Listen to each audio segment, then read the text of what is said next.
Luiz. Boa noite. Boa noite. Felipe, jogo encardido contra os possíveis candidatos ao título também. O Flamengo não consegue a vitória, mas finaliza 19 vezes, vai bem, coloca a bola na trave, o Wallace entra muito bem no segundo tempo. Queria que você fizesse uma avaliação do desempenho do time e o que dá para tirar de positivo também desse empate. É um grande adversário, um adversário que sem nenhuma dúvida estará aí na briga, na parte de cima da tabela, e sabemos da força e da qualidade dos jogadores, e esperávamos um jogo desse jeito, um jogo difícil, um jogo onde tem jogadores com muita qualidade, que sabem jogar jogos grandes também. E hoje, na minha opinião, jogamos muito melhor do que no ano passado naquele... Peraí, o que deu? Não parou de falar no fundo. Será que alguém pode avisar que está tendo uma entrevista coletiva transmitida ao vivo? Se poderiam falar mais baixo? Baixar um pouquinho. É possível, né? Queríamos atrapalhar também vocês. Toda vez só vai. Pois é. Vamos lá? E na minha opinião, a equipe fez um jogo hoje melhor do que ano passado. Aquele jogo onde o primeiro tempo estava 3-0 e acabou ficando 3-2. Hoje jogamos melhor que aquele jogo. Porém, não conseguimos concretizar as nossas oportunidades de gol. Eles tiveram um contra-ataque, fizeram, né? E depois tiveram alguma outra possibilidade de contra-ataque, mas, como eu sempre digo, nós escolhemos a forma de jogar e nem sempre vamos ganhar, mas essa é a forma que eu quero, esse é o estilo que eu quero ver meu time, pressionando, deixando o adversário em dificuldades, que o adversário não consiga tirar a bola do Flamengo, que nós sejamos os protagonistas do jogo. Depois dependeremos, né, da bola entrar muitas vezes ou não, ou desses detalhes que são micro, mas que, claro, que temos muitas coisas para corrigir, como todos os jogos. Felipe, boa noite. Emanuele Ribeiro, do GE. Globo. Como você disse, o Flamengo dominou, criou mais chances, poderia ter saído com a vitória hoje aqui, mas também do outro lado tinha um adversário que montou uma estratégia que foi para buscar esse ponto também. O Inter tirou o Flamengo do conforto ali em alguns momentos no primeiro tempo, principalmente com a marcação, né? E a gente viu o Flamengo sentindo a falta desse jogador de criação no meio-campo. O Arrascaeta está lesionado, o Gerson também não pôde vir para o jogo hoje, que é um jogador que poderia dar mais força física para o Flamengo ali pelo lado. Sem o Arrascaeta, o Alcaraz emprestado, como que o Flamengo vai buscar uma solução para essa criação ali no meio de campo? O que você acha que dá para fazer no elenco? Hoje você foi com 4 atacantes para o jogo, mas o que você acha que dá para fazer com esse elenco nessa questão do meio campo ali? Estou bem servido, tinha inúmeras possibilidades para começar o jogo. É verdade que a data FIFA é complicada, porque os jogadores chegam, por exemplo, o exemplo do Plata chegou com 2 jogos 90 minutos e com duas viagens de 7 ou 8 horas, né? Então chegou sem condição de jogo. Gerson, Arrascaeta, todos esses. Mas quando falta um jogador, a gente sente falta. Claro que sente falta. Sentimos falta do Vinha, sentimos falta do Pedro, sentimos falta de todos os jogadores, porque o grupo todo disponível é mais forte. Quando falta uma peça, é uma peça a menos que nós temos para poder vencer. Mas os jogadores que entraram em campo, eu estava com plena convicção de que iam fazer um grande jogo, que iam fazer tudo o que o treinador pedisse para eles, e eles fizeram. É verdade que não tinham jogado juntos ainda, e alguns até em funções um pouco diferentes, mas que fizeram perfeitamente. E você bem disse, diante de um grande adversário que não veio para empatar. O Inter veio para vencer o jogo e veio para tentar tirar a bola do Flamengo e ser protagonista e sair jogando, mas não conseguiram.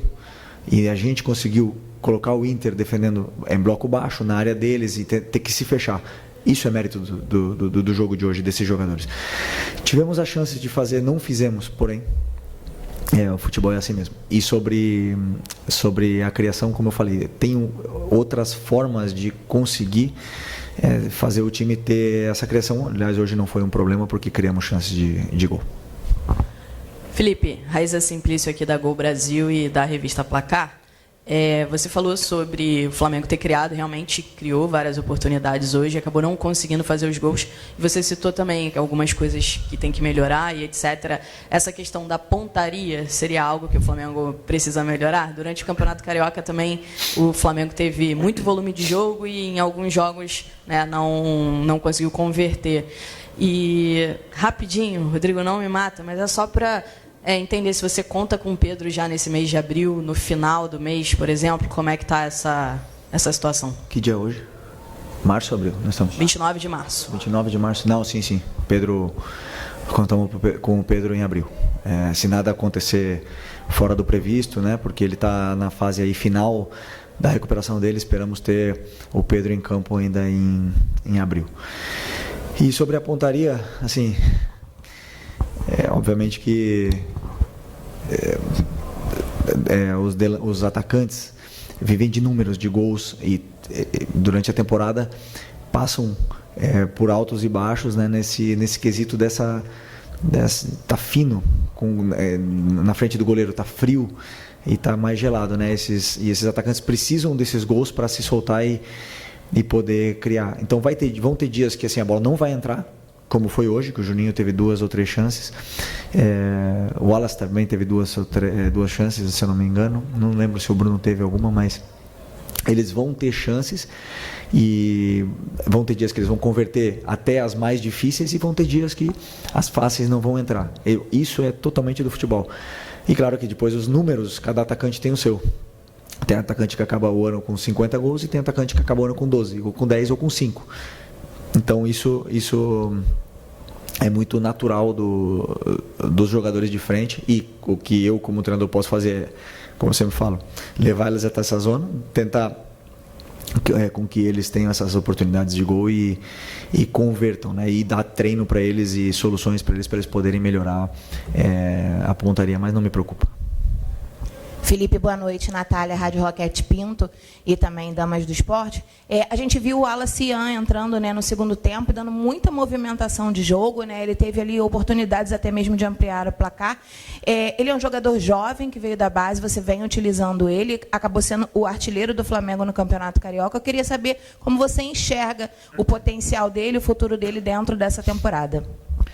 O Wallace é um jogador que tem muita ambição, tem muita vontade de vencer, e quando ele entra no campo a gente nota isso, né? Ele faz até mais do que às vezes a gente pede. Conheço muito bem ele, vem melhorando muito, vem treinando muito bem, e me dá confiança nos treinos de que eu posso contar com ele, e hoje demonstrou isso, que ele é um jogador importante no plantel, né? Aqui mais uma peça de ataque que nós temos e que o Flamengo fabricou. Então conto com ele, é um jogador importante para mim, e se não tiver minutos aqui vai ter minutos no sub-20, porque ele precisa continuar se desenvolvendo, mas por exemplo, quando na falta dos atacantes, é um jogador confiável e perigoso na parte ofensiva. Boa noite, Felipe. Alano Fonseca, da Mosaico. Então, hoje você enfrentou um adversário que ele utilizou uma linha de 5 muito bem montada. E como você falou, veio para ganhar, acabou levando empate. E eu queria também entender se a substituição que você colocou Cebolinha em Plata foi realmente com o intuito de abrir mais o campo e buscar o resultado. Desculpa, hoje eu tô com a garganta. A primeira pergunta foi? Porque o Inter estava usando a linha de 5. Sim. Então, o Inter não joga com linha de 5, né? Mas hoje jogaram com linha de 5. E às vezes o treinador não prevê, não espera essas mudanças, né? Mas com as peças que a gente tinha no campo, conseguimos nos readaptarmos rápido e tentar fazer essas chances para poder vencer o jogo. E o Inter fez isso ano passado aqui no jogo. O Fernando, ele tem esse costume de entrar na linha para defender com a linha de 5, e no segundo tempo ele ficou, do ano passado, tá? Ele ficou já desde o começo do segundo tempo nessa linha de 5 para parar esse nosso ataque. Uma escolha do treinador adversário, nosso time se adaptou rápido e bem sobre essa situação, e fomos dominantes, né, dominadores do jogo. Mas eu não posso estar aqui falando, né, porque não ganhamos o jogo, mas eu não analiso o resultado, eu analiso o que eu vi no campo, e o o campo me diz é que dominamos o encontro, infelizmente não conseguimos o resultado. E desculpa, a outra? Não, então tentei colocar jogadores que também estão muito bem, estão treinando com o Cebolinha treinou a semana inteira, treinou bem, e o Michael, como eu estava pedindo para ele jogar por dentro, e aí eu imaginei que já estava também cansado, estava voltando de lesão, uma lesão grande, quis também dar esses minutos para ele e acreditava que a entrada do Cebolinha ia potencializar mais o nosso ataque e entrou bem. E o Plata, como eu falei, chegou exausto da viagem, não tinha condição de jogo, foi recomendado que ele não jogasse. E aí a opção dele era por 30 minutos e aí eu decidi por tirar o Luiz, que estava com um golpe na perna e já estava dando sinais de que não estava conseguindo estar solto no campo, né? Mas também poderia ter colocado o Plata de atacante, ter tirado o Juninho, por isso que eu falo que essas opções eu tenho na falta dos meias que vocês citaram antes. Não, mas o intuito foi, claro, foi vencer o jogo. Até a última substituição do Ayrton e deixando o Alex de zagueiro foi pensando em poder atacar pela lateral. Felipe, você me deu um gancho para a pergunta que eu ia fazer em relação ao Alexandro. Renato Gaúcho costumava brincar com o Soares, que ele passava o DVD para o Soares para aprender com ele sobre essa função de atacante. Eu estou numa brincadeira, você meio que tentou replicar o que você fazia com o Alexandro hoje, nessa mudança, nesse ajuste para o segundo tempo, de trabalhar um pouco mais por dentro. Como é que você está imaginando essa dinâmica dele, principalmente nesse jogo de hoje, né? Talvez uma impressão que ele tenha atuado um pouco mais centralizado, fazendo esse meio campo. Se você tem também um prognóstico em relação ao Léo Pereira. Não, eu não posso dar meu DVD pro Alexandre porque o DVD dele é bom, hein? Não tenho muito para ensinar ali porque é um jogador dos grandes. É um jogador dos grandes. E não é que eu coloquei ele por dentro. Eu tenho dinâmicas de ataque e faço esses automatismos onde eles têm que ocupar as posições, né? E o Alex, ele ocupa muitas vezes a posição por dentro, mas basicamente era para ele estar aberto, só que eles se entendem bem e acabam trocando as posições em alguns momentos e ele acaba participando do jogo por dentro porque ele também tem qualidade para fazer e faz muito bem. Então esse foi o pensamento. E o Léo Pereira, não sei, um golpe muito forte no joelho, está com dor e não conseguiu acabar o jogo e espero que não seja nada grave porque Léo, altíssimo nível. Felipe, boa noite. Boa noite. Essa semana a gente teve o Dorival sendo demitido na seleção e o seu nome foi muito citado na imprensa como possível substituto do Dorival na seleção brasileira. A gente sabe que a sua cabeça está aqui, o foco está aqui, mas não tem como a gente não perguntar. Até o presidente Babi falou que se fosse meu filho, eu falaria para o Felipe que não é o momento. Eu queria saber a sua opinião, como é que foi ter que lidar com isso essa semana, acompanhar essas notícias, como é que você está acompanhando tudo isso, né? Como é que, a gente sabe que você está focado aqui, mas comentar como é que foi a sua semana. Não, minha semana foi Inter. Totalmente estudando e analisando e trabalhando e treinando sobre o Internacional de Porto Alegre. E assisti o jogo da seleção, fiquei muito triste pelo Dorival porque é um grande amigo, tenho um carinho muito grande, um respeito muito grande por ele porque ele me ajudou muito. O Dorival me ajudou muito, desejo muita sorte, sucesso e não tenho dúvida que em breve nos estaremos enfrentando aí nos campos. E você mesmo respondeu a pergunta, o que é a realidade. A realidade é a minha semana de trabalho contra o Internacional e vocês me conhecem, eu tenho um contrato com o Flamengo. Não tenho mais agora, a única coisa que eu penso é na Libertadores, Táchira. É a única coisa que passa na minha cabeça, mais nada. Boa noite, Felipe. Léo José do Coluna do Fla. Já aproveitando o final da resposta sobre o Táchira, esse primeiro jogo do Brasileirão contra o Internacional já se mostrou um nível de competitividade um pouco diferente do que a gente viu no Campeonato Carioca. E agora a gente vai ter um Flamengo e Táchira na quinta-feira. Esse jogo contra o Inter, ele já deu para testar algumas formas de jogo já de olho no Táchira?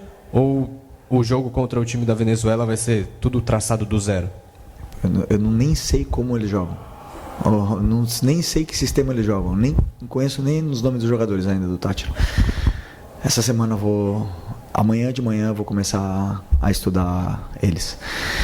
O nível do brasileiro é muito diferente, mas nós tivemos 8 clássicos no último mês e meio. Então a gente se preparou bastante para esse momento, mas o nível do brasileiro esse jogo de hoje aqui é alto nível. Então,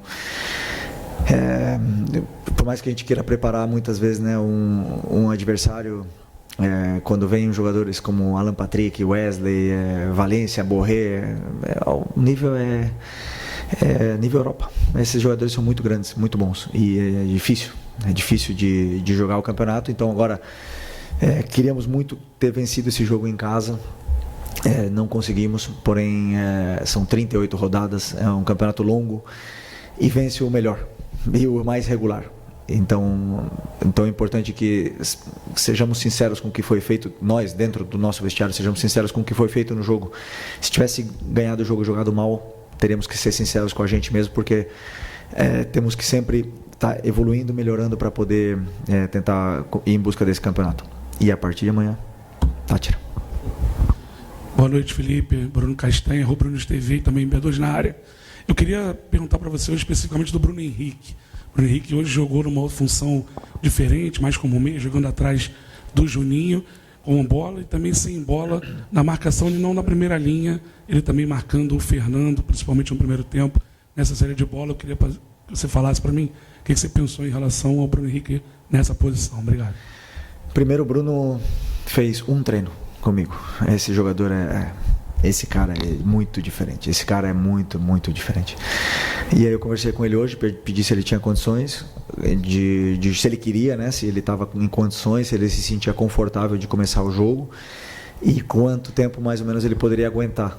E falou que estava plena disposição da equipe, e isso um treinador valoriza muito, porque um cara que vem de lesão poderia perfeitamente se proteger e falar, não, vou esperar mais um pouco com medo de ter algum problema, e não, ele colocou o corpo dele a serviço como ele sempre faz, não é nenhuma novidade pra gente, né? Então pensei em colocar ele nessa função que ele fazia já com o Jorge Jesus, com 2 atacantes, e vindo buscar, como o Michel fica mais alto, ele vindo buscar a bola no pé e o Juninho dando a profundidade. Então ele sabe fazer, ele já fez, ele jogou com 2 atacantes todo 2019, e ele tem esse ataque ao espaço também que é muito bom, né? Mas o Inter tem uma qualidade defensiva também importante, sabiam que ele tinha esse poder ofensivo no espaço e conseguiram neutralizá-lo. No segundo tempo já ficou mais alto com o Michel por dentro, e aí ele senti ele mais solto, né, um pouco mais assim. Para mim fez um grande jogo, um grandíssimo jogo, e sobre a pressão, não é que ele estava com o Fernando, ele e o Juninho tinham que pressionar, só que eles em determinados momentos ia o Juninho, outros ia ele, e acabamos pressionando um time que é difícil de ser pressionado, muito difícil de pressionar o Inter. O Inter são poucos adversários que tiram a bola do Inter, então tem mérito nesse sacrifício dos jogadores. Felipe, boa noite. Boa noite. Felipe, tem uma questão que está preocupando muito a torcida, acredito que está preocupando você também, é a questão da coxa. A gente tem o Danilo, o Gerson, o Bruno Tava, o Cebolinha, o Michael. São alguns jogadores que tiveram problema na coxa nesse começo de temporada. Queria saber de você se você fez uma reunião com os seus preparadores físicos, com o departamento médico, para poder entender o que pode estar acontecendo e se vocês já conseguiram encontrar um diagnóstico para poder resolver esse problema. As lesões do futebol, 70% delas são posterior de coxa. É a maioria, porque o modelo de jogo pede pressionar, a sprint, pede voltar para marcar, a sprint, pede para se desmarcar no espaço, a sprint, e o músculo que mais solicita é esse. Tivemos 8 clássicos em 12 jogos. Então, além do físico, tem o mental. E esses jogadores, o que eu mais admiro neles é que eles não guardam nada. E as lesões vão acontecer. E é o risco que eu corro, pedindo para eles jogarem assim, eles fazem. Tem jogadores que têm mais predisposição, outros que têm menos. Tem jogadores que conseguem jogar toda a temporada e apenas ter algum problema físico. Tentamos dosar a carga, mas não controlamos tudo. E às vezes eles fazem algumas ações onde acabam sentindo. A única lesão que foi grande foi a do Michel. A única dessas todas. Todas as outras foram, assim, edema, graum, que é uma sobrecarga.